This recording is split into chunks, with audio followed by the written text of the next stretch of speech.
አረቄ ብሸጥ የማህበረሰብ ችግር አይፈታም። ዴፊኒሽን ኦፍ ቢዝነስ ነዳይ ምንድነው ተብሎ ሲጠየቅ አብዛኛውን ጤናማ ቢዝነስ ያልሆነ ቢዝነስ ስላለ ትክክለኛ ቢዝነስ ማለት የሰዎችን ችግር መፍታት ነው፣ የማህበረሰብን ችግር መፍታት ነው፣ የሀገርን ችግር መፍታት ነው፣ የሀገርን ችግር መፍታት ነው፣ የዓለምን ችግር መፍታት ነው ትክክለኛ ቢዝነስ።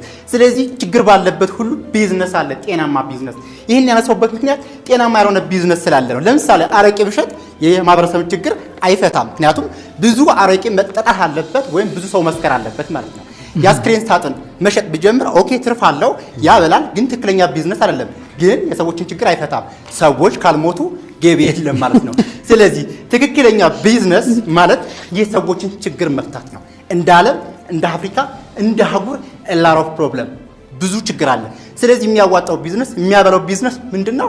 ያን ቢዝነስ ችግር በመፍታት ገቢ ማግኘት ይቻላል። የምንሰራው ስራ የምንፈታው ችግር ከላይ ፈጣሪ የሚመሰገንበት፣ ከጎን ሰዎች የሚጠቀሙበት፣ ከውስጥ ሰዎች ራሳቸው ግለሰቦች የሚጠቀሙበት መሆን አለበት። ያለበለዚያ ግን ገቢ ስላለው ብቻ ትርፍ ስላለው ብቻ ስለሚያዋጣ ስለሚያበላ አይጀመርም። ብዙ ሰዎች ያበላል ተብለው ነው የሚጀምሩት። ወይም ጓደኛቸው ሲሰራ ወይም ስኬታማ ሲሆን አይተው ያበላል ብለው ይጀምራሉ።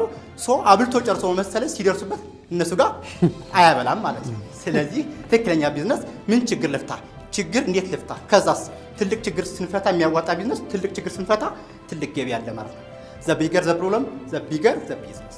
ይሄን ሳጠቃልለው በአንድ ተግባር ማለት ነው። ከዕለታት አንድ ቀን አንድ ግለሰብ ነው በአንድ ከተማ ውስጥ ይኖራል። ብቻውን ሰልፍ ዲሞንስትሬሽን ሰላማዊ ሰልፍ ይዞ ወጣ። የሚገርመው መፈከሩ የሚደንቅ ነው፣ የሚገርም ነው። ነው ብሎ ነው የተጀመረው። ብቻውን መፈከሩ ነው ብሎ ወጣ። ከዛ የሚገርመው ብቻውን የጀመረው አፍተር ሴተን ኦፕሬት ታይም ሌሎች ሰዎች ተጨመሩት። ነው እያሉ አያውቁትም፣ ብቻ እሱን አይተው ነው ይላሉ።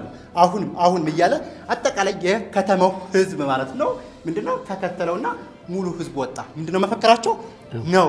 ከዛ መንግስት ምናልባት ተቃውሞ ብሎ ሲያስቆመው እስኪ ዋናውን መድረኩን የሚመራው ወይም መፈከሩን የያዘውን ሰው ያስቆምልኝ ሲላቸው አስቆሙት።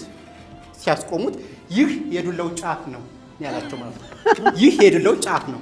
አይገርም? ብዙዎቻችን አንድ ሰው ስለጀመረ ቢዝነስ ስለጀመረ ብቻ ስላዋጣው ብቻ እንከተላለን፣ ከዛ ፌል እናደርጋለን። ስለዚህ ቢዝነስ ከውስጥ ነው፣ ፓሽን መክሊት መከተል አለብን እንጂ ሰዎች ስላዋጣቸው ስላበላቸው መጀመር የለብንም። አመሰግናለሁ።